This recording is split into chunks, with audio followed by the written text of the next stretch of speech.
Friends, आज मैं महाभारत से आपको कुछ बताना चाहती हूँ कि एकलव्य जब गए गुरु द्रोणाचार्य के पास धनुर्विद्या सीखने के लिए, तो गुरु द्रोणाचार्य ने उनको साफ साफ मना कर दिया कि मैं तुमको धनुर्विद्या नहीं सिखा सकता हूँ, मैं केवल राजकुमारों को ही धनुर्विद्या सिखाता हूँ।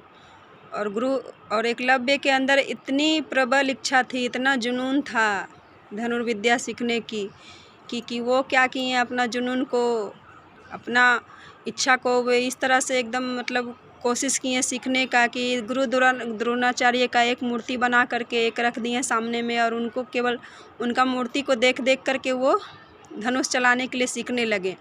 और वो चलाते चलाते सीखते सीखते वो इतना बड़ा धनुर्धारी बन गए कि जितना राजकुमार को वो शिक्षा दिए थे गुरु द्रोणाचार्य, उनसे भी ज़्यादा बड़ा धनुर्धारी वो बन चुके थे एकलव्य, बिना गुरु के ही, केवल उनका मूर्ति रख करके। वो इतना जुनून, उनका जुनून इतना हावी था उन पर कि वो अपना अंदर का गुरु को जागृत कर लिए थे। इससे यही साबित होता है कि अगर आदमी के अंदर कुछ करने का जुनून होता है तो वो कोई उसको साथ दे नहीं दे, उससे उसको कोई फ़र्क नहीं पड़ता है। उसका जुनून इतना हावी हो जाता है कुछ करने का, तो एक इससे यही सीखने के लिए मिलता है कि हम लोगों के अंदर भी एक गुरु बैठे हुए हैं। हम लोग का आत्मा, हम लोग का चेतन मन, वो हम लोग का एक बहुत बड़ा गुरु हैं।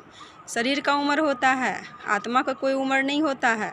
इसलिए आप कोई भी उम्र में कभी भी कुछ भी अगर सीखना चाहते हैं तो आप सीख सकते हैं। आप इसी से सीखिए। अगर आप इसी से आप समझने का कोशिश करिए कि हम लोग के अंदर एक गुरु बैठे हुए हैं। अगर आप कार चलाना भी सीखते हैं तो कुछ दिन प्रयास करिएगा तो आप सीख जाते हैं। कुछ दिन अगर तैरना सीखते हैं तो आप प्रयास करेंगे तो आप तैरना सीख जाइएगा। कुछ दिन का अभ्यास से कोई भी चीज़ अगर आप सीखना चाहते हैं तो वो तुरंत सीख जाते हैं। इसका मतलब क्या है? इसका मतलब यही है कि हम लोगों के अंदर भी एक गुरु बैठे हुए हैं। इसलिए कोई भी उम्र का ये मत सोचिए कि मेरा 60 साल उम्र हो गया या 20 साल उम्र है या 10 साल उम्र है तो हम कुछ नहीं सीखेंगे, कुछ नहीं करेंगे।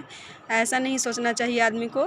कोई भी उम्र हो, अगर कुछ सीखने का इच्छा है, कुछ करने का इच्छा है तो आप करिए और सीखिए। सीखने का कोई उम्र नहीं होता है, कुछ करने का भी कोई उम्र नहीं होता है। अगर जिस दिन आपको कुछ सीखने का इच्छा मर गया, कुछ करने का इच्छा मर गया, तो आप समझिए कि एक जिंदा लाश की तरह हो जाइएगा। इसलिए आप सीखते रहिए और कुछ भी करते रहिए। Thank you, thank you, thank you.